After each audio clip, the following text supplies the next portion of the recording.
সালামু আলাইকুম। আমি মোহাম্মদ মনির হোসেন। আমার সাথে আমার বাগিনা পাহাড়। মামা বাগিনা পেজ থেকে সবাইকে স্বাগত। ঠিক আছে, আমি আপনাদের সামনে একটা ভিডিও নিয়ে হাজির হলাম। কালকে রাত্রে আমরা যারা প্রবাসী থাকি তারা সবাই জায়গা থেকে অনেক পরিশ্রম করে, অনেক ঝুঁকিপূর্ণ কাজ করে। কালকে আমাদের রাত 2টায় এখানে একটা অগ্নিকাণ্ড হয়েছিল। আমাদের এখানে বাংলাদেশ সময় প্রায় 5টা একটা অগ্নিকাণ্ড হয়েছে এই জায়গায়। পুরা এই জায়গায় পুরো আগুন লেগে গেছে। পুরা এই দেখেন সব বেলগুলো জ্বলে গেছে। দেখেন সবগুলো বেলগুলো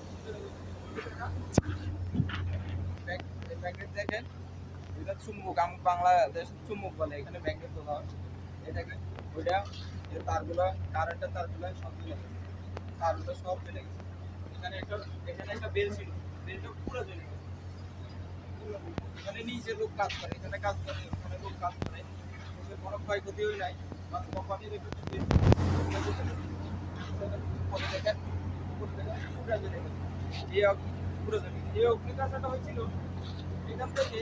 মালগুলো তো মিলের নেওয়ার পরে অনেক ছোট ছোট হয়ে আসে। মিলের ভিতরে ডিজেল ছিল, ওনার ভিতরে ডিজেল ছিল। একটা বলবিন ঢালাই দেওয়ার পরে পুরো ডিজেলে পুরো আগুন লেগে গেছে পুরো। ঠিক আছে, যাক কোনো লোকের কোনো ক্ষয়ক্ষতি হয় নাই, কোম্পানির একটু ক্ষতি হয়েছে।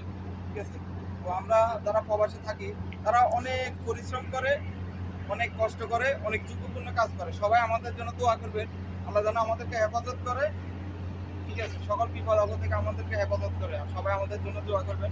আর আমাদের পেজটা, মামা বাগিনা ফেসবুক পেজটা ফলো করবেন, শেয়ার করবেন সবাই।